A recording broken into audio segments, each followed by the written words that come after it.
In Mark chapter 9, Jesus goes up to the Mount of Transfiguration with Peter, James, and John. And he goes up there and he visits with Elijah and Moses and talks about things. And it's a good time for Christ to be rejuvenated, to get ready to go into the last days of his ministry before he's carried off to the cross. But it's also very good for those other guys, for Peter, James, and John, to see the events that take place up there. But while they're there, the other disciples are busy performing all kinds of miracles and healings for the people there down below the mountain. And when Jesus comes back, there's one in particular case where there's a boy who has he's demon possessed. He has some sort of unclean spirit in him. And his father says that sometimes he tosses himself into the fire. He foams at the mouth and there's nothing they can do. And they've tried and tried and tried to get things fixed. And he just keeps going through this and he wants his son back. So he goes to the disciples and he asks them to do this. And the disciples try, but nothing happens. They're trying to get that unclean spirit to come out of this young boy, but nothing happens. And when Jesus comes down the mountain and he sees this young boy, the men ask, why can't your disciples do this? We've tried to get your disciples to cast out this demon, but they've been unsuccessful. Jesus says to the unclean spirit to get out. The unclean spirit gets out, to make a long story short. Goes on out. The disciples come back to Jesus and they ask a simple question. They say, why can't we cast him out? Why were we not able to do that? And Jesus says to them something very special. I want to read it to you. It's in verse 29 of Mark 9. He says, this kind cannot be driven out by anything but prayer. The disciples had been successful. I believe with all my heart that they had been through and performed some other miracles and cast some other things out and healed some lame men or healed somebody that had been sick or made somebody see that had been blind. But this case was a little something different. They had gotten so close to being able to do it. They had performed all these miracles, but this one was different. Why? Because they had not put enough preparation into it in prayer. Jesus told them the reason why you can't do this, O ye faithless generation, he calls them, or O ye of little faith. This kind of miracle, this kind of event cannot be done unless you have put forth a lot of prayer. Other versions or other translations are going to add the phrase there, fast with fasting as well, that's included in that. But I want to focus on the prayer aspect of it at first. How many times have you gotten into your life where you think, I am so close to being able to get done, and every time when I get close to being done, it seems like something happens and I'm overwhelmed again.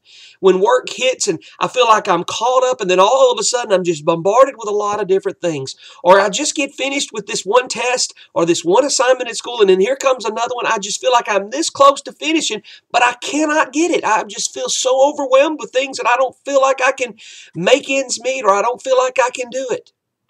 Let me put it in this context here at Woodlawn. I've heard several people say to me that in the last 6 years that I've been here, man, we are so close. We are so close to being on the cusp of doing something good and doing some amazing things and reaching some great numbers and reaching some new heights with various ministries. We are so close. And I've got to think, how come we haven't reached those heights? How come we've never been able to accomplish those things that we really wanted to? We have devotionals. We have these webcasts. We have the other messages that go out. We have our Wednesday night service. We have our class time. We have our Sunday morning time. Virtually, you can have some sort of Bible study every day of the week from Woodlawn if you're willing to take the opportunity to seize that moment. But what we maybe have not done as much of is pray. Maybe the Lord is trying to tell us something to say, you know what? The reason why you guys have not went over the edge or hit that edge of growth that you really thought and reached your full potential, maybe He's saying to us, you hadn't put enough prayer into it. I'm not suggesting that we don't pray enough, but let me ask you, can you really ever pray enough? Pray without ceasing? 1 Thessalonians tells us. When you look in Ephesians chapter 6, verse 18, it says, pray all the time in the Spirit, and with prayer and supplication, to that end keep alert with all perseverance, making supplication for the saints. That we need to be on guard, that we need to be aware and stay confident about making sure we keep our prayer life focused, our prayer life going.